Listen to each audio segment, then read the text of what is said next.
नमस्कार, जोहार। मैं अभिषेक आनंद और मेरे साथ प्रदीप महतो एक बार फिर आपके सामने हाजिर हैं।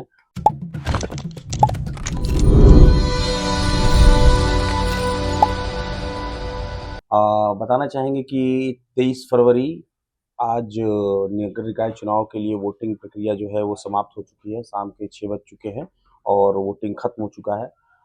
सभी मतदान केंद्रों में बैलेट बॉक्स को सील किया जा रहा है, वो तस्वीर भी हम आपको दिखाएंगे। लेकिन इन सब के बीच में आज दिन भर क्या रहा, क्या कुछ हुआ, ये बातें हमने बड़े विस्तार से आपको दिखाई। दिन भर लाइव हम लोग जुड़े रहे और विभिन्न जिलों से हमारे जो संवाददाता है उन्होंने आपको जानकारी दी। इन सब के बीच में आज पूरे दिन राज्य से कई जगह से छिटपुट झड़प और अप्रिय घटनाओं की भी बात सामने आई है। प्रदीप हमारे साथ हैं, ये बताएंगे कि ऐसी कुछ घटनाओं के बारे में ये आपको बताएंगे कहाँ कुछ कुछ हुआ है, क्या कुछ हुआ है। तो हम प्रदीप के पास चलते हैं, प्रदीप से जानते हैं। प्रदीप बताइए क्या। देखिए अभिषेक, चुनाव तो शांतिपूर्ण रहा राज्य में और वोटिंग परसेंटेज भी जैसा कि अनुमान जता कि पिछली बार के निकाय चुनाव से थोड़े बढ़ सकते हैं। ग्रामीण क्षेत्रों में वोटिंग ज्यादा हुई है वनिस्पत शहरी क्षेत्रों के लिहाज से, ठीक है। लेकिन अभी जो 3-4 ऐसी राज्य भर में अप्रिय घटनाएं घटी हैं, मतलब जो चुनाव और हिंसा का जो तालमेल की बात करते हैं कि जो चुनाव होगा तो हिंसा नहीं होगा, तो उस तरह की चीजें झारखंड में भी अभी निकाय चुनाव के दौरान देखने को मिली।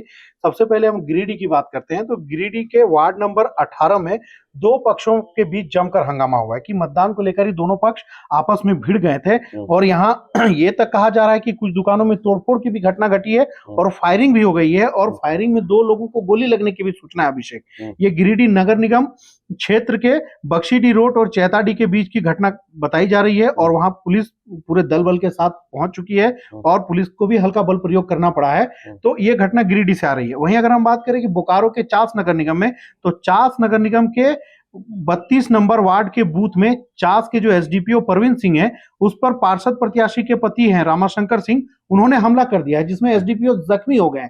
अब मतलब एसडीपीओ का मतलब एक बड़ा अधिकारी है और मतलब चुनाव की ड्यूटी थी, देखरेख की जिम्मेदारी होती है, प्रशासन उनकी देखरेख में होता है और उन्हीं पर पार्षद प्रत्याशी के जो पति है उनके द्वारा हमला कर देना ये निंदनीय है। तो ये 2 घटनाएं। इसके अलावा जब दोपहर को मतदान चल रहा था उसी बीच में धनबाद नगर निगम क्षेत्र के वार्ड संख्या 26 और 27 में 27 के जो भिस्तीपाड़ा इलाका है वहीं पर एक स्कूल है एचई स्कूल, जहां जो मतदान केंद्र था वहां पर भी प्रत्याशी और समर्थकों के बीच में अचानक झड़प हो गई। प्रत्याशी के जो समर्थक थे उन दोनों के बीच भी झड़प हो गई और हालांकि बाद में पुलिस और वहां जो दल बल मौजूद था उसके बाद मामला को शांत कराया गया। तो यहाँ पर हम आए हैं जो यहाँ वन विश्रामागार जो यहाँ पे जो बूथ बना है इसके बाउंड्री पे अभी हम खड़े हैं। यहाँ पे कुछ व्यक्तियों द्वारा जो है जबरदस्ती अंदर प्रवेश करने का अवैध तरीके से प्रयास किया जा रहा था। जब उनसे बोला गया कि आपका क्या लोकस स्टैंडाई है, आप क्यों अंदर जाएंगे जब आपका कुछ वो नहीं है, तो उन्होंने जो है उग्र होके फोर्स के साथ बदतमीजी, धक्का मुक्की, मारपीट स्टार्ट किया। जब उनको हटाने का प्रयास किया तो उन्होंने उग्र होके जो है हमारे जो डीएसपी थे यहाँ पे तैनात, उनके ऊपर काफी जोर से प्रहार किया, जिससे उनके नाक से काफी ज्यादा ब्लीडिंग हो रही है। अभी वो हॉस्पिटलाइज हैं। साथ ही इसमें उनकी जो साथ में 2 महिलाएं थी वो भी उसमें जो है बहुत ही बदतमीजी के साथ और पुलिस ऑफिसर्स के साथ खींचातानी, जो शोभा नहीं देता इस तरह से व्यवहार करना। और उसके बाद उनका आरोप लगाना पुलिस के ऊपर कि हमारे साथ जो है बल प्रयोग किया गया है। जब हमने इसको वेरीफाई किया, पूरे इसको फुटेज और वीडियो देख के, तो कहानी बिल्कुल उल्टी है। और जो व्यक्ति जिसने इस तरीके से हाथ उठाया है तो उसके साथ उसके विरुद्ध सख्त से सख्त कार्रवाई होगी, क्योंकि ना सिर्फ पुलिस की अथॉरिटी को चैलेंज किया है, ये एक लीगल अथॉरिटी को चैलेंज किया है।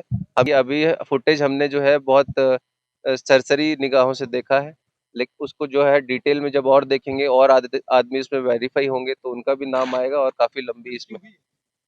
अभी जो है हमने डिटेन किया है जो व्यक्ति जो है जिसने इस तरीके की हरकत की है, और आगे जो है उससे पूछताछ की जाएगी और कार्रवाई की जाएगी। तो देखिए अभिषेक, यहाँ पे बात ये है कि देखिए जब चुनाव आता है तो ये जिस तरीके का इलाका है इन सब जगहों पे वर्चस्व को लेकर के चुनाव को लोग वर्चस्व से जोड़कर देखते हैं। चाहे धनबाद की बात करें, चाहे बोकारो की बात करें, मतलब अब ये सोचे ना कि निकाय का चुनाव है, पार्षद का चुनाव है। और देखिए जो भी 3 खबरों का जिक्र हमने आपको किया वो तीनों पार्षद प्रत्याशियों और उनके समर्थकों के बीच या उनके कहीं उनके पति रांची में भी 2 पार्षदों के ऐसी 2 जगह की घटनाएं हैं।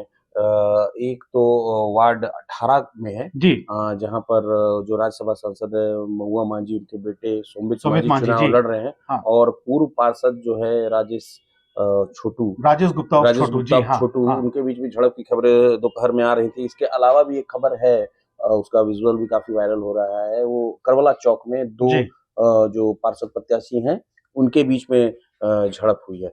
तो ऐसा कोई और जानकारी प्रदीप की आपके ध्यान में हो? नहीं, अभी तक तो इतनी सूचना हम लोगों को जो हमारे ग्राउंड में जो साथी हैं जो लगातार प्रभात खबर के लिए लगातार पल-पल का अपडेट देने की कोशिश कर रहे थे, ग्राउंड के साथियों की तरफ से अभी तक इन्हीं घटनाओं का जो है कि वो एक तरीके से आधिकारिक पुष्टि हो चुकी है।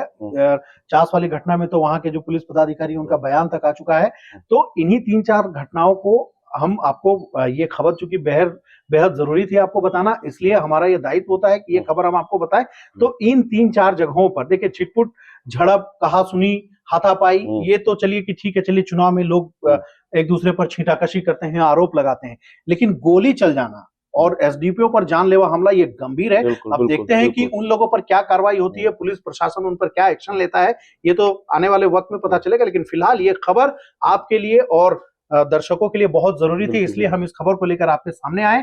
और आप लगातार नगर निकाय चुनाव से अपडेट के लिए आप प्रभात खबर के यूट्यूब चैनल और फेसबुक पेज पर बने रहें। इसके साथ साथ हर खबर आप प्रभातखबर.com में भी जाकर के देख सकते हैं। और अभिषेक दर्शकों को यह भी बता देना चाहते हैं कि आज जिस तरह से हमने पल पल का अपडेट दिया, ऐसा ही अपडेट हम आपको 27 फरवरी को भी देंगे। और कहां कौन जीत रहा है, कहां कौन पीछे चल रहा है, तमाम ग्राउंड के वो साथी हमारे साथ जुड़ेंगे और अपने अपने जिलों से वे हर जिले से हमें जानकारी देंगे और प्रभात खबर के दर्शकों को बताएंगे कि कहां पर कौन आगे चल रहा है, कौन पीछे चल रहा है। और नगर निकाय चुनाव से जो पल पल का अपडेट आएगा वो लगातार हम अपने दर्शकों को देते रहेंगे। अभिषेक, तो ये था ताजा अपडेट। क्या कुछ हुआ आपने सुना। फिलहाल हमें दीजिए इजाजत, मगर जुड़े रहें प्रभात खबर डिजिटल के साथ। जोहार। प्रभातखबर.com, विश्वास वही, रफ्तार नहीं।